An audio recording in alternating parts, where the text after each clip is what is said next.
No one told the Americans that they have already had a staged coup by Donald Trump. They have simply cut the Congress off, cut the judiciary off.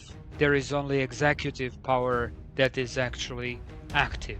So it is already a coup performed. Israel was fishing a chance, as Benjamin Netanyahu admitted, to have an American president who is, he said, stupid enough to go into a war on their behalf. The Iranians have closed the Strait of Hormuz with the request for any tanker to go through it while paying in yuan. So eventually, I'm afraid that they will produce the opposite, that they will produce Petro-Yuan or something like that, rather than strengthening Petrodollar. Welcome back to the Voice of War. As we enter the 5th week of the war in Iran, many informed commentators see this crisis as continuing to deepen, despite Donald Trump claiming victory at least 7 times so far. And while the global impact of the war has so far been masked by emergency measures, there's little doubt that more profound geopolitical shifts are underway, even if they remain largely outside the mainstream media. So the question is, what is really driving this war? And where does the world go from here? To help answer that, I'm joined once again by Zlatko Hadžidedić, a professor of international relations from my native Sarajevo and a prominent Balkan geopolitical commentator. Zlatko, welcome back to the Voice of War. Thank you. Thank you for having me here. So I know our time is short, so I'll get started straight away. One of the issues of how wars in general are often discussed, especially in the mainstream media, is that they're treated as isolated events. They tend to focus on the local issues or regional issues. They are rarely analyzed as part of a broader system or systemic issues.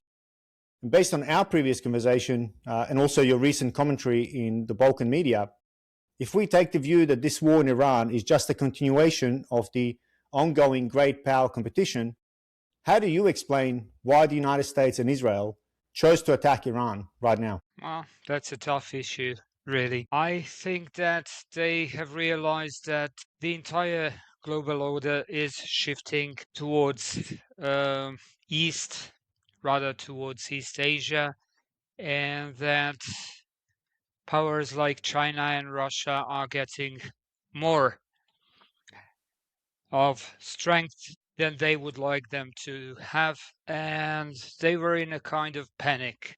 At least this applies to the US. As for Israel, Israel was fishing a chance, as Benjamin Netanyahu admitted, to have an American president who is, he said, stupid enough to go into a war on their behalf. And Israel is obviously having some ambitions which are not quite rational on one hand. That's the greater Israel idea, to have a state from the river Nile to the river Euphrates. Even if it becomes a greater Israel, it still does not have the population to actually fulfill the space, especially when we have China and Russia on the same continent. Russia does not have ambitions to be the leader, that's for sure, but that does not apply to China, we can be sure. On the other hand, China does not have the ambition to be a unilateral hegemon as the US used to be. So, as they publicly stated, both Russia and China, they are striving to implement the concept of a multipolar world, which means that several powers will be the dominant one in their continents and regions. Regarding the US, I think that they were in a panic, having realized that their global order is falling apart, that the dollar system, the petrodollar system is falling apart. They wanted to intervene. And I don't think that this intervention has been properly thought about and that they actually planned the entire thing strategically. I simply think that they reacted in panic, tried to do something, not really thinking about what they are doing and against whom. So it's very strange that they did not really realize what kind of resources Iran has, that they want to launch a war which is a postmodern war. Israeli approach to the war and American approach to the war, as Colonel McGregor said, it's still World War II approach with Air Force, with the Marines and so on, expecting the enemy to simply fall apart. And it does not happen when you have Iranians who have prepared for this kind of war, who have expected exactly that approach from the US and Israel, and have prepared an asymmetric warfare against them with ballistic missiles mainly, and of course with the infantry in case of a need. Why Iran? What is it about? How does Iran fit into the geopolitical puzzle? Well, Iran is an obstacle to the creation of Greater Israel on one hand. On the other hand, it has been the enemy of the US and Israel for almost 50 years, a proclaimed enemy, I have to say. That's not something that has, happened in the last couple of months or years. It's something which Iranians were declaring for many years. And it's pretty normal that Israelis and Americans do perceive Iranians as the main enemy in the West Asia. On the other hand, Iranians are connected to China and Russia through the BRICS and also through the oil transport, primarily to China. They are transporting their oil to East Asia mainly, but China is the main client of the Iranians. So there are several reasons. Having a declared enemy, having an obstacle to the creation of Greater Israel, having the possibility to make a rupture in the connection between China mainland and its sources of natural oil. So there are several reasons, but when you put all of them together, you don't really see enough reasons for such an operation to take place. That's why I called it a bit irrational or a bit a consequence of a panic. Can I just follow up on that a little bit? Because and I tend to agree that it's irrational, but especially because it's so irrational, I'm starting to wonder if the irrationality is actually part of the plan. And what I mean by that is Trump now effectively owns Venezuela, which we know has the largest proven oil reserves. Canada is up there. I think it's number 3 or 4. And he's been very loud about Canada. He's taken Venezuela off China. In other words, if China wants to buy oil now from Venezuela, it buys it through the US in US dollar. So therefore, giving some support to the petrodollar still. Now, Iran, as you rightly point out, is a massive target to take out a significant portion of Chinese imports of oil. I think 90% or so of Iranian exports go to China. So that's a big chunk. And now we also have Russia. And I think just yesterday, Ukrainians have struck deep into Russian territories, oil refineries, ports, and so on, which has knocked out, and this figure is to be confirmed, around 40% of Russian export capacity. All of these are significant hits to China. So whilst it's at the surface, Trump is absolutely irrational, and any serious observer simply must shake their head as to what he's doing, what are seemingly blunders. But part of me wonders whether that is just part of the narrative, whilst in the background, the machine is grinding and it's ensuring, perhaps long-term, the survival of the petrodollar. Because if China can't get oil anymore, as in can't get it on at the scale that it needs to sustain its own industrial base, at some point it will have to go to the US. And again, there's the petrodollar. And of course, Saudi Arabia is the pinnacle, is the key to the petrodollar. Whilst it might be out of action, so to speak, for a little while, it's fair to assume that that will also come back at some point on the side of the US. Well, that has been a part of the calculation. I would say there are companies behind. They are trying to calculate how to actually make it's not a matter of national interest. It's rather a matter of company interests that we are talking about.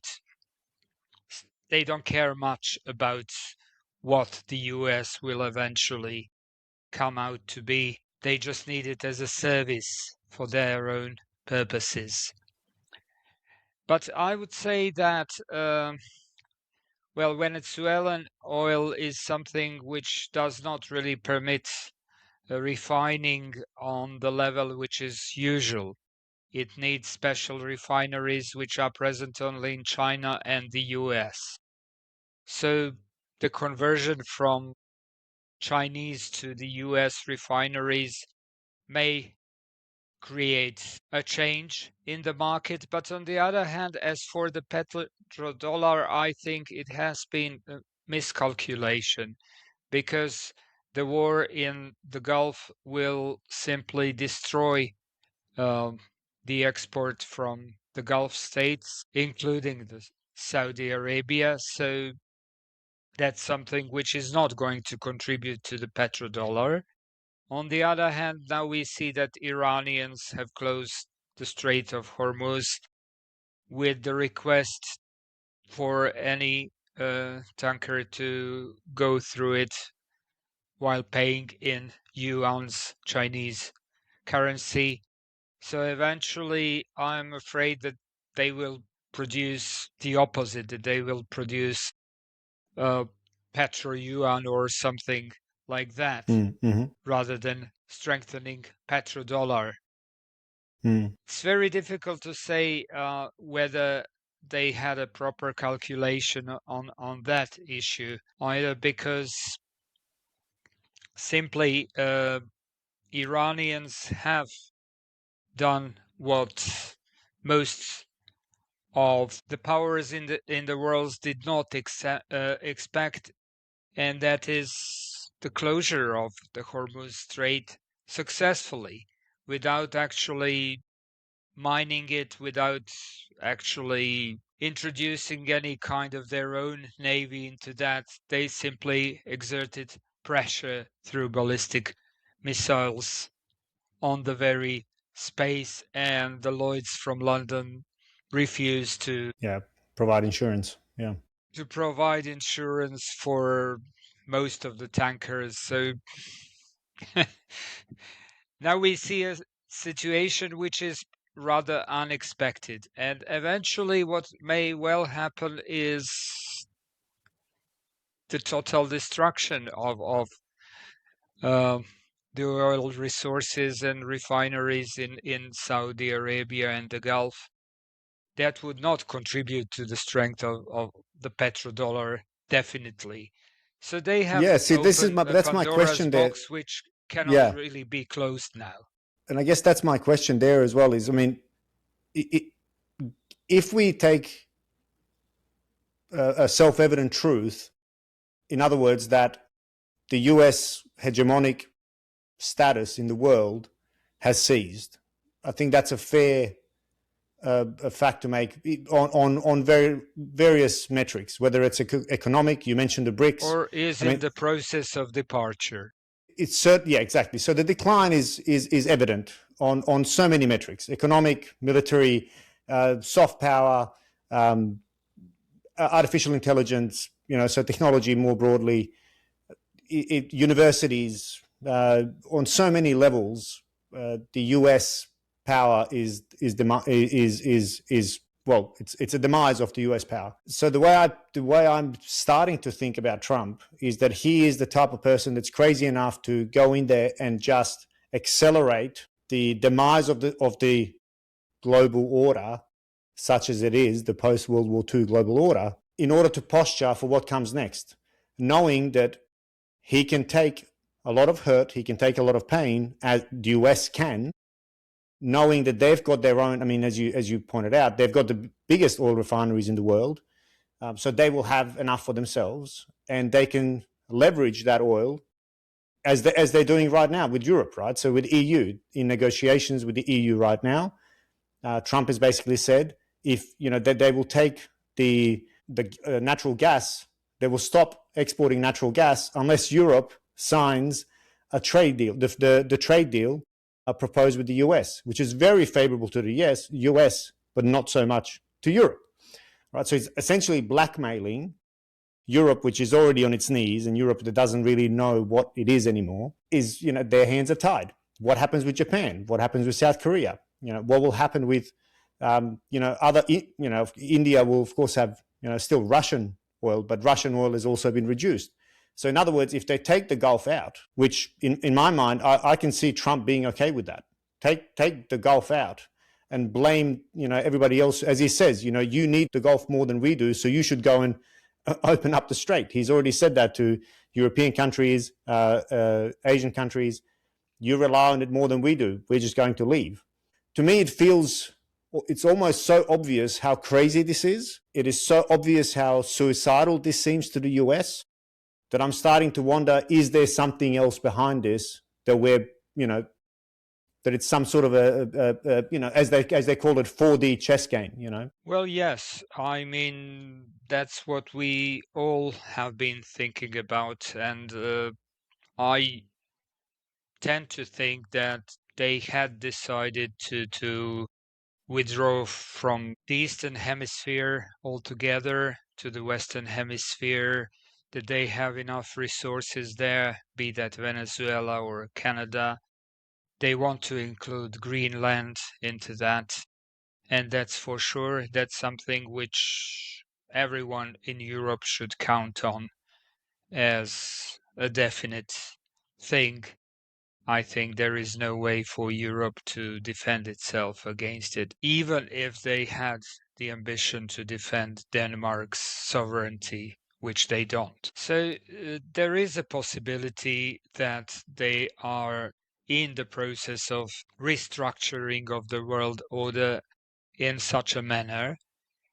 And that's what I've been thinking most of the time, but especially this operation has slightly changed my opinion of the entire team surrounding Donald Trump. They do want to earn their benefits from all the changes in the market and so on. They don't really care about the national interest at all, I'm pretty sure. But on the other hand, we cannot really say that they have properly calculated all the things.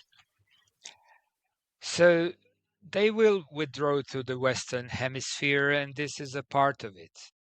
The question is whether you do it in a planned manner or you do it in a panic. The latter option is what is happening right now.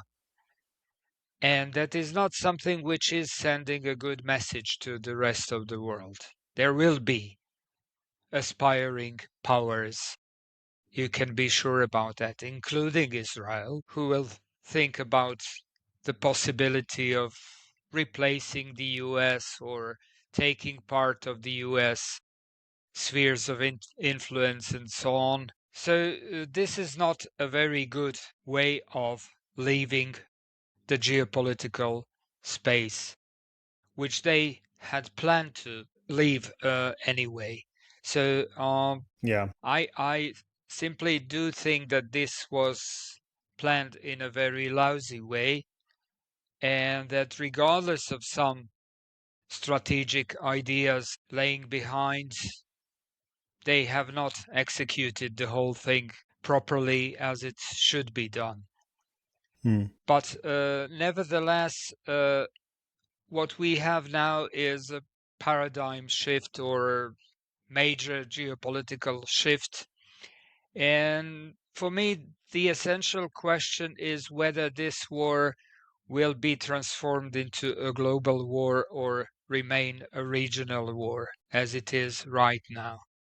Because whenever you have this major shift in geopolitical relations, you get a war, a global war, to actually exercise this change or to implement this change, whatever verb we want to use, regardless of the angle of from which we look at it.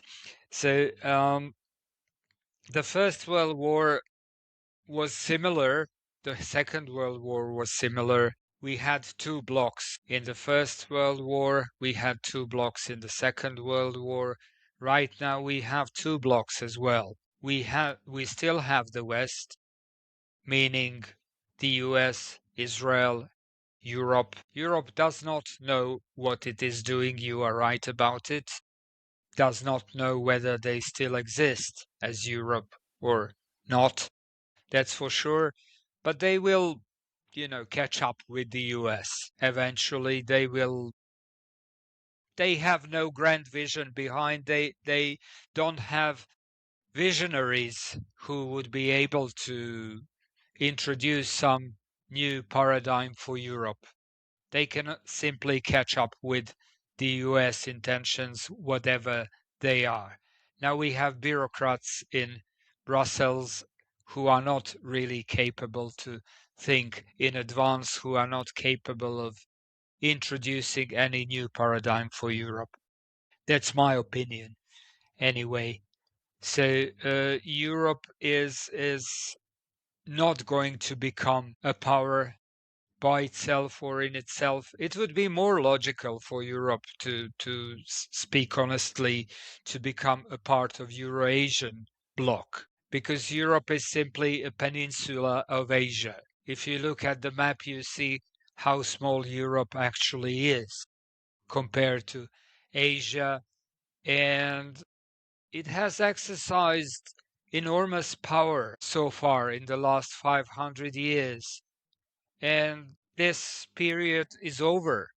It's something which Europeans need to realize. They have exercised a power which is not really proportional to their real capabilities. Right now, they have to withdraw from that position, and the sooner the better. It would be much more useful for them to realize that they are not really necessary allies of the US, which is withdrawing to the Western Hemisphere, that it would be much better for them to renew the relations with Russia and get cheaper gas and oil from Russia as they used to get before the war in Ukraine, and to simply look at the map and realize that it would be natural for them to, build an alliance with Russia and China rather than with the US, which is over the ocean. Now, what remains as an option for Europe is to make a pivot towards Asia and Asian resources in order to survive simply, because otherwise Europe will not survive. Thinking westwards while being actually simply, put in a position to take all of their natural resources from Asia, from West Asia, if nothing else. So that's something which I would recommend Europeans to do, to think about themselves as a part of Eurasian constellation rather than as a part of North Atlantic constellation. That's really interesting, because there's, many will argue then that there's, the old adage, clash of values. The NATO and the West has a common identity. As Israel is often referred to as the West in the Middle East. Liberal democracies. All of these ideas, post World War II ideas, that kind of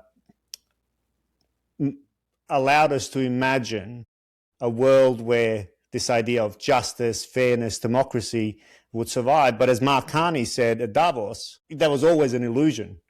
And to say European power, Western powers, they put the sign up in the shop, and it's time to take the sign down, as he said.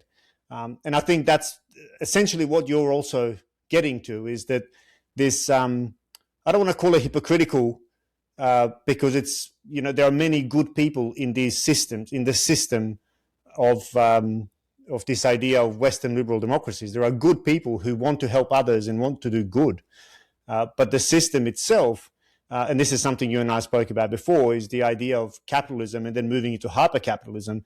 It's a system that ultimately ends up eating itself, and it feeds the top echelon of society, whilst it's leaving the rest, which ends up in totalitarian systems. As we're now seeing, especially somewhere like the US, we're seeing more and more authoritarian moves being implemented. No one told the Americans that they have already had a staged coup by Donald Trump and his crew.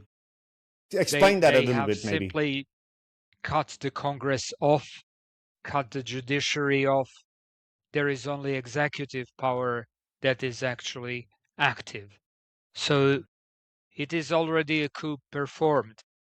And also they are ignoring the constitution. So they qualify for a junta by all means. I don't see any other necessary, contributions that they should exercise in order to be qualified as a junta. This might be alarming to some who might sort of hear this discussion and go, huh? But then you look at what ICE is doing, and how the budget of ICE is, as 10x'd, if not more.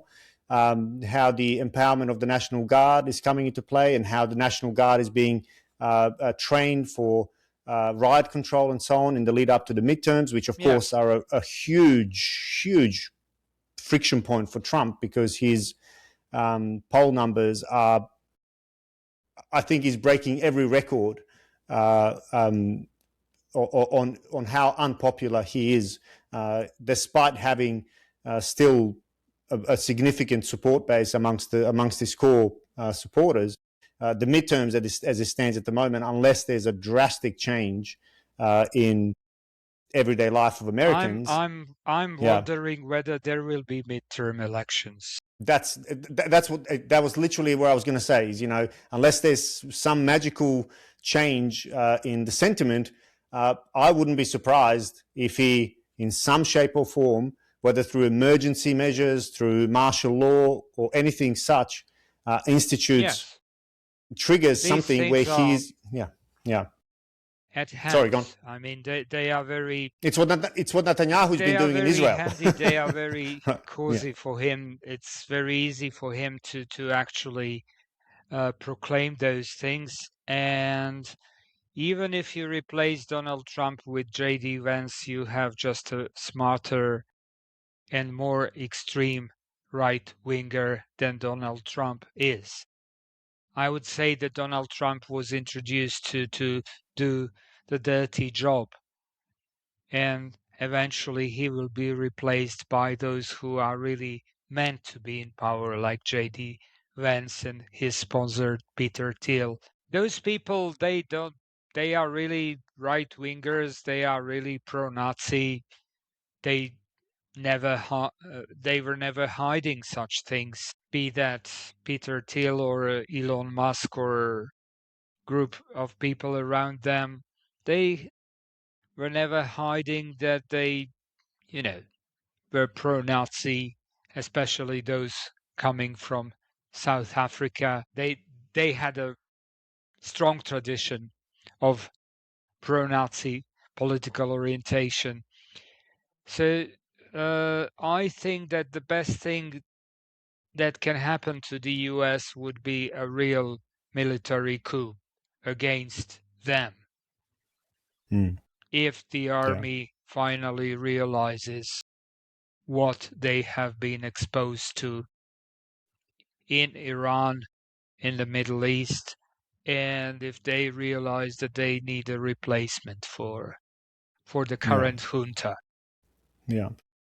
That's something which I see as the best possible option for the US, because the current, I won't call them administration, because they are not an administration. They have eliminated all the elements of administration.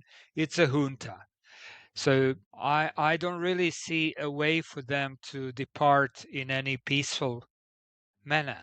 They will do that only under the threat of force, or literally with the exercise of force. And that can only be done by the US military, no one else, because they have prepared other alternative sources of military power, like National Guard, like ICE, and so on, to actually exercise their totalitarian power as long as they like. So the only alternative to that is the real military, which can actually remove them from power. Otherwise, there will be no impeachment, no midterm elections, no elections whatsoever. I think that people I should feel that as well. Yeah. finally start thinking in those categories, because they are the reality. Yeah, it feels like one of those moments that when history writes about it and the next generation reads about it, it will be one of those moments where, well, it was so obvious. How did we not know this? But I think when you're in it, and I'm sure during just before World War I, World War II, any major global issues, there was a smaller percentage of people who were accused of being alarmists. They're panicking. Whereas I think our positivity bias suggests, no, it will be okay. I mean, I see that even now in Australia. Our petrol has gone up to, in some places $3 a litre, which for us that's double what we paid a month ago. It's a significant impact on everyday life. But still, I get the sense that people are just, eyes closed, ears shut. It will be okay. It's just another crisis. But I don't think... Yes, sure. I don't think people realize at which... I don't think many people realize at, which strands of kind of the global stability are being hit right now. I mean, I feel like this is much bigger than Iraq, Afghanistan, Syria. They were all just dominoes. There were dominoes in this plan, but this is the final domino for the Middle East, certainly, which then carries a much, much bigger impact globally. Yes, and I think that liberal democracy as an idea is withering away, and that what we will have is actually a series of, be that staged coups or, elections. After all, Hitler came to power with the elections in 1933, so it's possible both ways. But I think that the very idea of liberal democracy is really declining, and that the entire idea of globalization and things like that is dying out. So, now they have introduced the idea, and what this totalitarian idea is hidden behind the word sovereignism. So sovereignism is opposed to globalism, which means that every single state will have its own sovereign, not sovereign power, not sovereign parliament, not sovereign, but the sovereign. Yeah, sovereign within its own sovereignty. Yeah, that's right. There will be one keeper. I mean, I think one of the other things that I find interesting, and I did a monologue on this just last week, and one of the things that strikes me, going to that point about liberal democracies, I mean, we have leaders in these authoritarian regimes, and I'm just looking at my notes from that. Putin has effectively ruled Russia since 1999. Xi has led China since 2012. Erdogan in Turkey since 2003. Modi in India since 2014. Netanyahu for decades.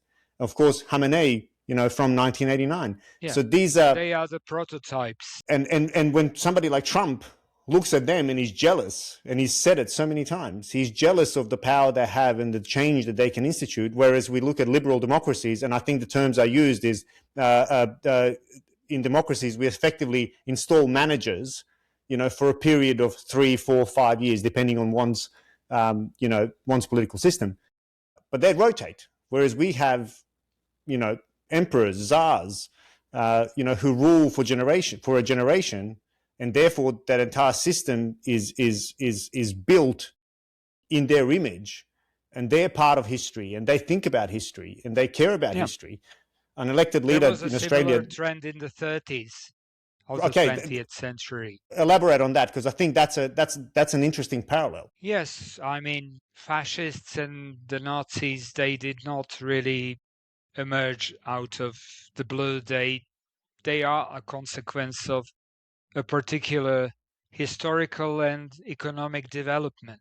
That's something which was a consequence of several crises, of unemployment, of all these things that we have seen these days too in the last couple of years, if not decades. And the solutions that are being offered are similar. If we remember what Trump was offering is very similar to what people in the 30s were offering to the workers and so on.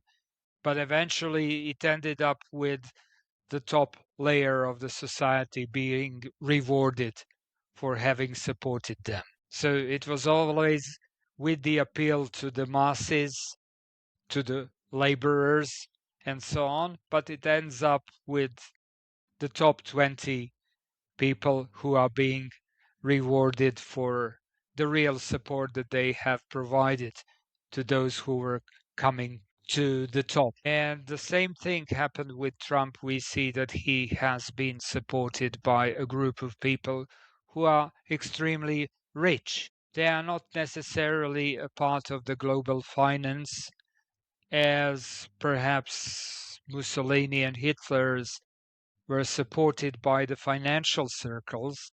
Right now, he has been supported by Silicon Valley circles, I would say. And Silicon Valley is also part of the military-industrial complex, just a more advanced part. So it has always been a kind of competition within military-industrial and financial complexes.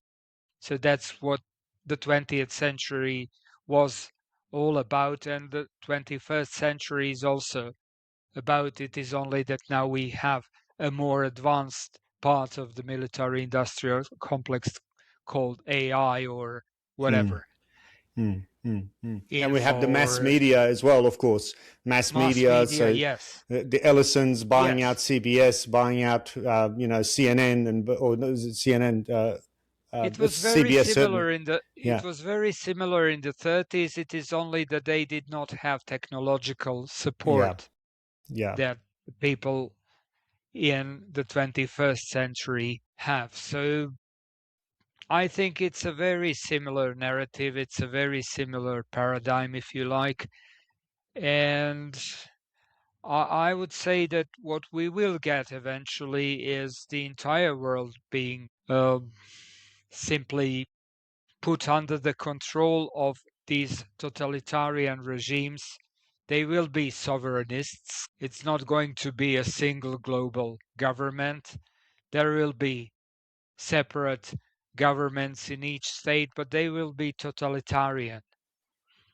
And they will be controlled by the top 10 or 20 people, the richest ones in each country. And also those people who are the richest ones in each country, they are united on the global levels behind the scenes. So it's not an explicit global government, but it is a shadow global government, if Yeah. you like. Yeah. So they just changed the pattern. Instead of globalism, now they introduced sovereignism, but perhaps it's also a matter of this competition between financial complex, which was pro-globalist, and this Silicon Valley complex or military industrial, which is rather pro-sovereignist. But in all these things, Europe is simply lost. They don't have the slightest idea of what they are actually doing. And they are also simply introducing these totalitarian elements into their regimes without having noticed that. Yeah, I was going to ask you about that. So, what do you see as the biggest challenge for Europe to actually come together as a cohesive whole? Well, they really have to detach themselves from the US, finally. That's something which the US will organize if the Europe is not going to actually realize that on time. The US will do that. But they have to get rid of their Islamophobia and their Russophobia. They need to cooperate with the rest of Eurasia, and the rest is populated by Russians, by Muslims, by the Chinese. Europeans need to really abolish their own racism and their phobias against everyone who is an alien in their perception. That's something which Europe must do if they are going to survive, because others are getting more and more powerful. And what the Europeans will get if they continue with this paradigm of being superior, of hating this, hating that, and so on, they will just get a revenge. That's the best they can expect. Be that from Russians, from Muslims, and so on. Right now, they are not in danger still. But if they continue the way they have been doing it in the last couple of years, especially against Russia, trying to wage a war against Russia independently of the US, why? I mean, they never heard of the Ukraine, you know, prior to the war that was organized there. Now they are all struggling for Ukraine. No, they are not struggling for Ukraine. They are just having their own fear of Russia, which is actually baseless. Yeah. The Soviet Yeah. Union Yeah.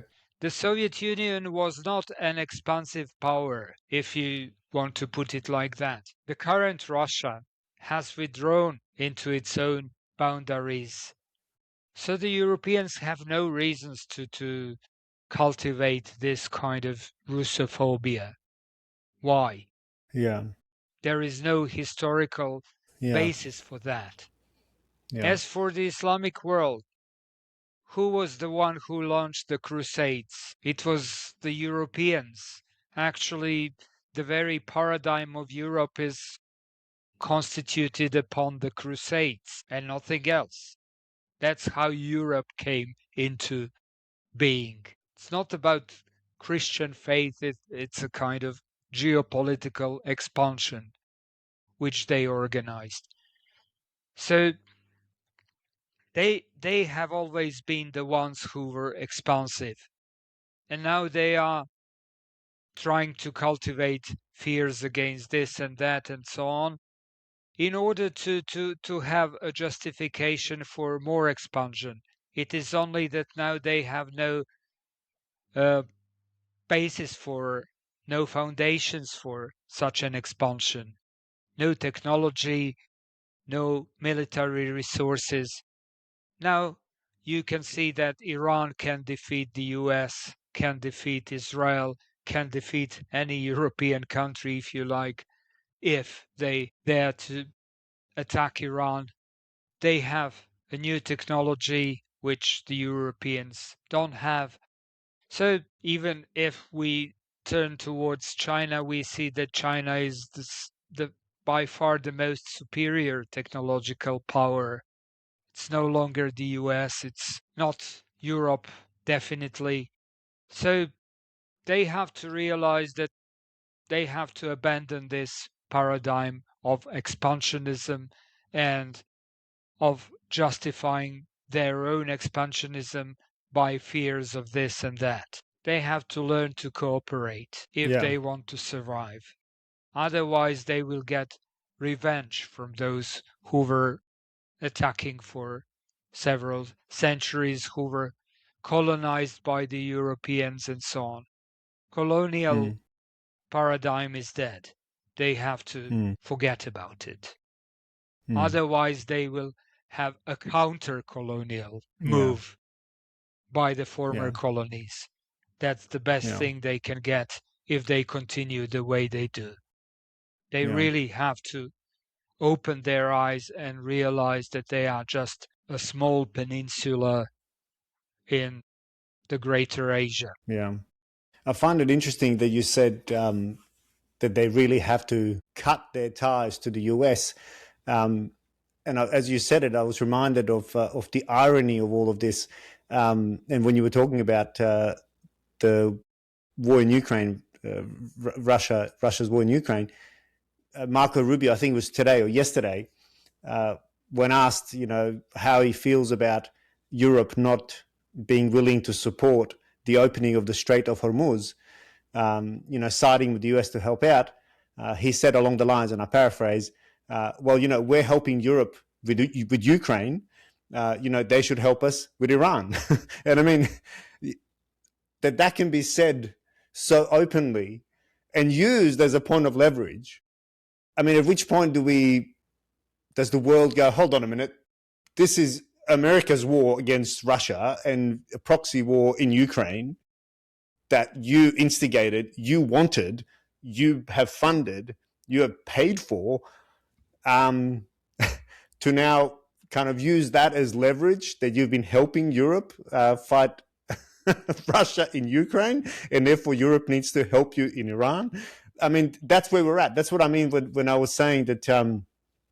Marco Rubio is not skillful at lying, No, but he's exactly even about the reasons why they're attacked. Yeah. why the war started in the first place. Israel was going to attack. Yeah. Yes. It just speaks. I think it speaks to the point again of we're still the world is still playing these charades. The facade is still there. The sign is still in the window, and soon at some point that sign really has to come out, and Europe has to call him out on that and has to say, what do you mean you're helping us? No, we're helping you destroy Russia that you forced us to do. That's really what that war is about. Well, I would say that Great Britain was actually the one which wanted the war in Ukraine most, and they were the ones who helped the US organize the coup and things like that. They were the ones to introduce the patterns. It's a part of the British geopolitical paradigm introduced by Halford Mackinder at the beginning of the 20th century, which is all about disconnecting Russia from major European powers such as Germany.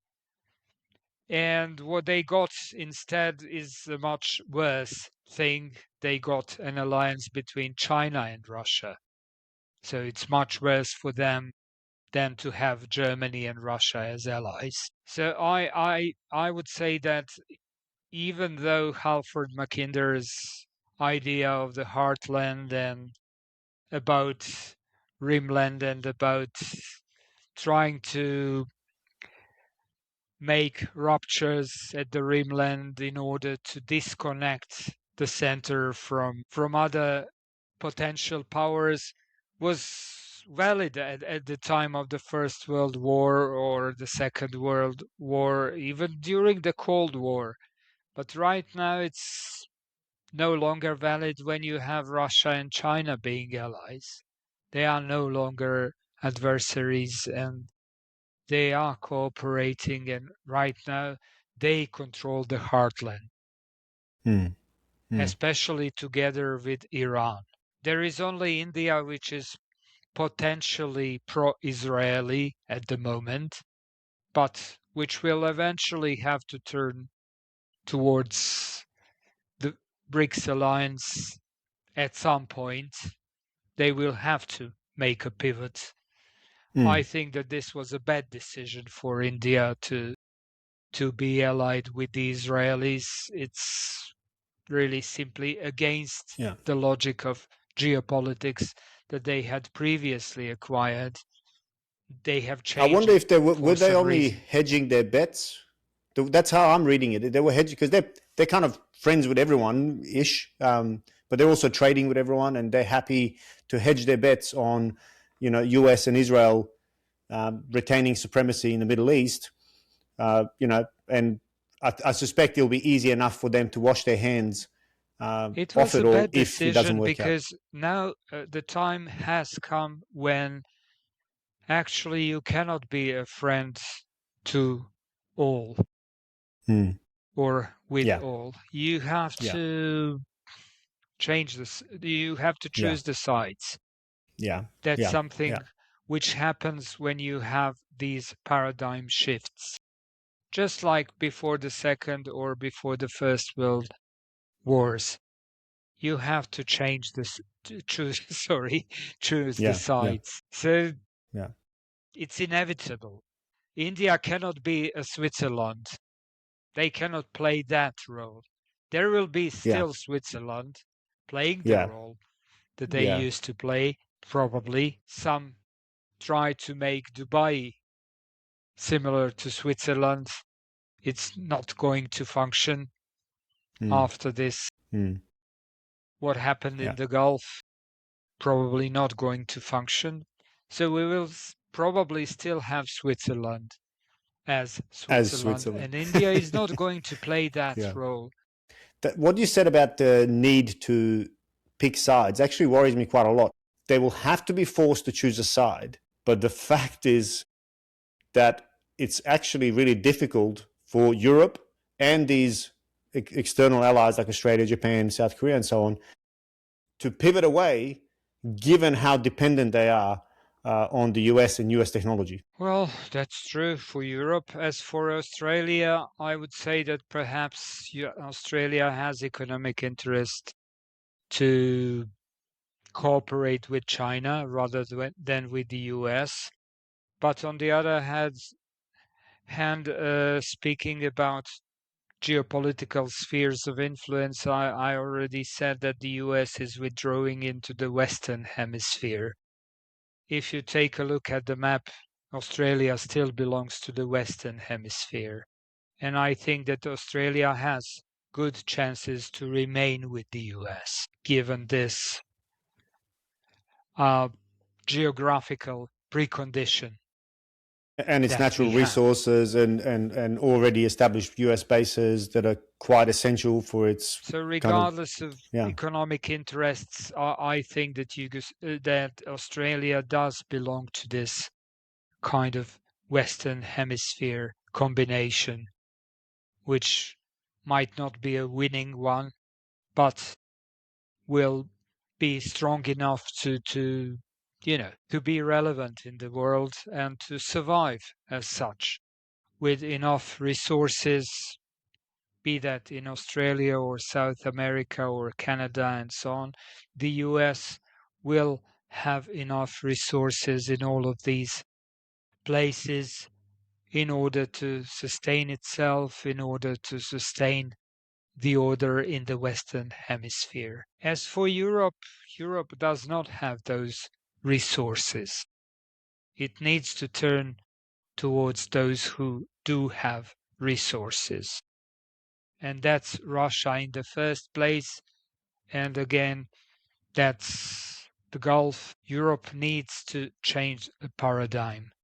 So everything has been created in such a way as to function as an extension of the US power after the Second World War, and that is true.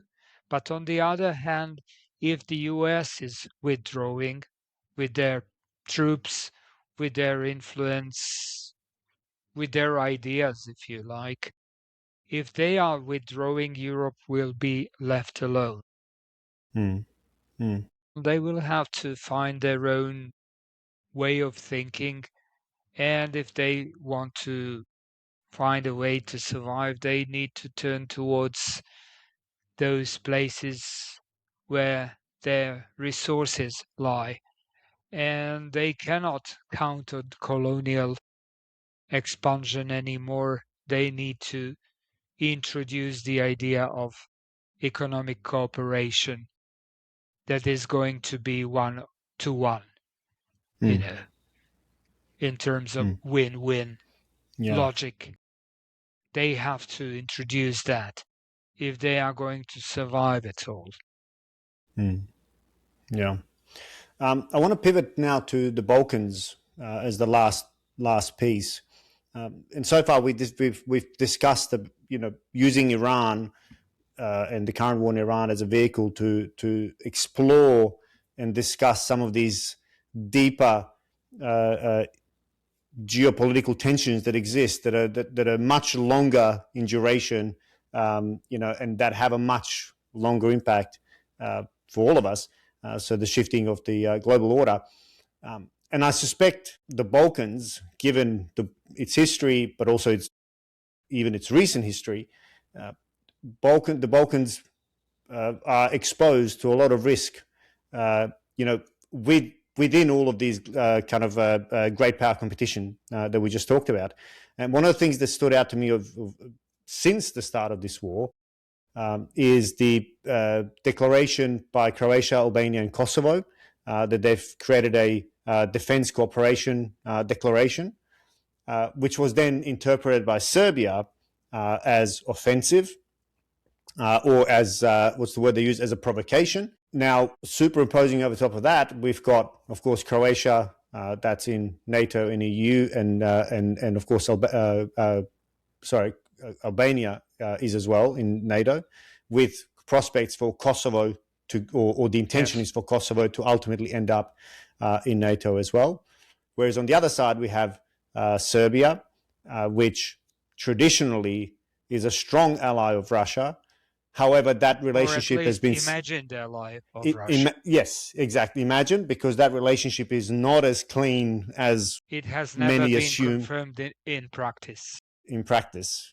And now, most recently, certainly over the past 10 or so years, and accelerated Serbia's relationship with China.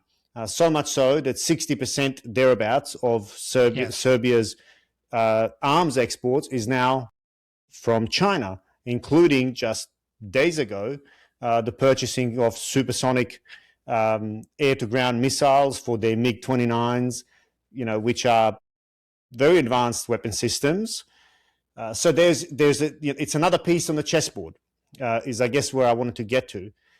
How do you interpret what's happening in the Balkans and these movements in relation to the kind of a great power competition we've been talking about so far? Well, you put it correctly. I think that Serbia has made a pivot towards China. We need to know that Serbia was created in the 19th century by the UK against the Ottoman Empire and was an ally of the UK, and so was Yugoslavia. That was a kind of expanded Serbia after the First World War, and so on. Even the current president was introduced by the British diplomacy, to say the least. But he was prone to changing sides. He first made a pivot towards Germany, then towards Russia, then towards China. Surprisingly, he has survived, because in the current time it is very difficult to play this kind of role, to actually serve all the sides. Perhaps Erdogan is doing something similar and is surviving too, but I wonder whether that will be, a successful strategy in the future, now that we have this kind of global shifts. But you are right, Serbia is an extension of Chinese power at this very moment, and on the other hand, you have this NATO-backed alliance between Croatia, Albania, and Kosovo. But I would say that the main problem is that you have Bosnia-Herzegovina in between, where one part of it was actually allied with Serbia, meaning with Republic of Srpska, yeah. the Chinese influence and Russian influence, potentially, at least. And on the other hand, you have the federation, which has prospects to be controlled by Croatia at best. It looks like that every day, that the federation does not really have its own voice and is sliding towards becoming a part of this Croatian controlled mini bloc, so to speak. So it means that Bosnia-Herzegovina is again on this line of separation between these two global blocs. And it is difficult to imagine that Bosnia will survive like that. It can only become a totally sovereign country to detach itself from Serbia and from Croatia, to become some kind of neutral Switzerland, or to fall apart, to dissolve, and become controlled by these two blocs. But on the other hand, if you see the line of separation within Bosnia-Herzegovina between two entities, it's almost impossible to have some kind of stable, line of separation between global blocs along this line. So something needs to happen, and I really believe that the most rational for both sides would be to actually leave Bosnia-Herzegovina to itself, to try to become a sovereign country. But on the other hand, what we have is still this greater Serbian ideology that is present, be that backed by British or Russian or Chinese power, but it is still present. And when you have this paradigm shifts, when you have global instability, then you have local powers trying to reach what they had not reached previously in the 90s, for example. And Serbia would most likely try to extend its power over the over all of Bosnia-Herzegovina. That's something which I see as a kind of normal geopolitical logic for Serbia to pursue, especially given the fact that NATO is actually withdrawing, not only from the Balkans, but from its very existence. It's very difficult to imagine whether NATO still exists. And it's very difficult to imagine whether the US, having withdrawn from the rest of Europe, will still support Bosnia-Herzegovina. Of course, the Bosnian foreign policy, which does not exist, is now trying to simply express support to the US, and whether the US needs it or wants it, they are trying to express the support. But I don't think that is going to bring any kind of, reverse support. The US will support Bosnia if they recognize their own geopolitical interest in that, not because Bosnian politicians say nice words about the US and bad words about the Iranians. It's very difficult to imagine what is going to happen in the Balkans, really. Much more difficult than in the rest of Europe, especially given this greater Serbian idea that is still present, which may take hold in the case of this global shifting that is probably and most likely going to take place. It's very difficult to imagine Serbia not trying to do something in Bosnia, which they were trying to do in the 90s. Now, especially having been armed heavily with the Chinese weapons, so it's very difficult not to imagine Serbia as an aggressor again. What would be a necessary indicator globally, whether in Iran or elsewhere, that will make you worried that war is actually going to break out again in the Balkans? What would be a necessary precondition for that to actually happen?